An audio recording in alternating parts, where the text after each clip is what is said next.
MP के छतरपुर में केन बेतवा परियोजना से प्रभावित आदिवासी महिलाओं ने फांसी सत्याग्रह शुरू कर दिया है।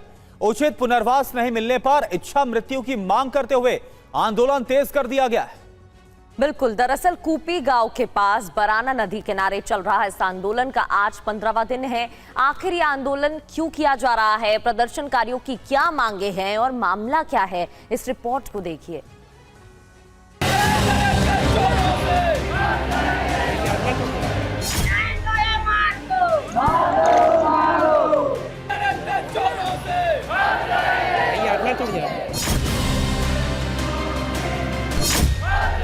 चिता पर लेटकर जल सत्याग्रह, सूली पर चढ़कर इंसाफ की मांग,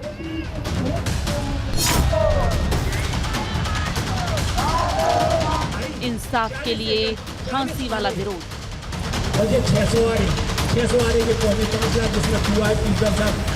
मुआवजे में धोखा मिला, आखिर इन विस्थापितों का दर्द कौन सुनेगा।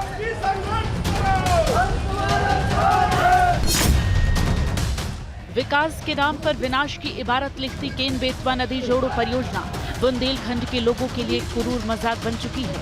महज कागजी दावों के सहारे हजारों आदिवासियों और किसानों को उनकी ही जमीन, पुरखों के जंगल, खुद के बनाए आशियाने से बेदखल किया जा रहा है।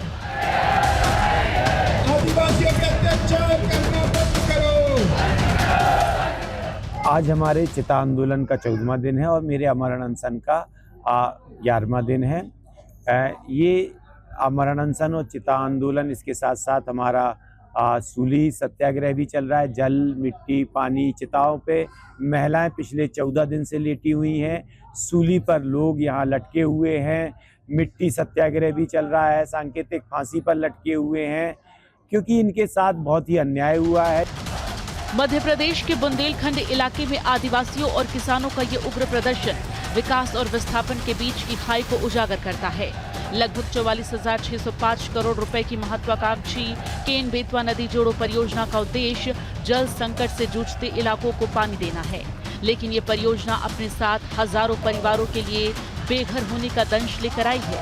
परियोजना के तहत दौधन गांव बनने से लगभग 22 गांव और 7,000 से अधिक परिवार प्रभावित हो रहे हैं, लेकिन सवाल ये है कि निर्माण कार्य शुरू होने से पहले ही लोगों के घर क्यों तोड़े गए।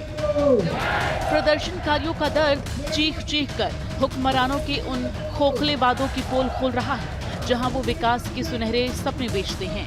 जब पार्टियां चुनाव के वक्त वोट मांगती हैं तो यही आदिवासी उनके सबसे बड़े शुभ चिंतक होते हैं, लेकिन जब अपनी ही जमीन बचाने की बारी आती है तो उन्हें अतिक्रमी करार दे दिया जाता है।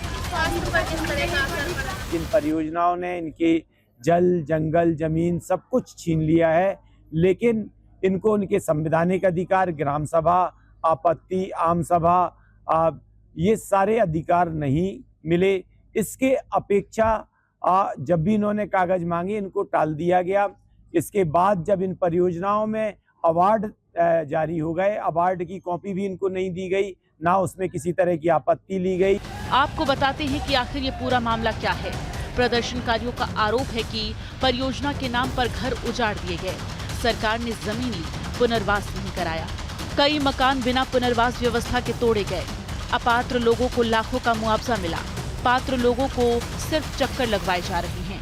मुआवजा वितरण के बड़े स्तर पर अनियमितता, लंबे समय से मांग के बाद भी सुनवाई नहीं। इन परियोजनाओं में ज्यादातर मुआवजा तो बाहरी लोग खा गए, अपात्र लोग खा गए, जिनका कुछ नहीं गया उनको मोटा मोटा मुआवजा मिला है। चाहे वो नैगवा सिंचाई परियोजना हो, चाहे वो केन बेतवा हो, चाहे वो NTPC हो, चाहे वो मझगांव डैम हो, चाहे वो रुंज डैम हो।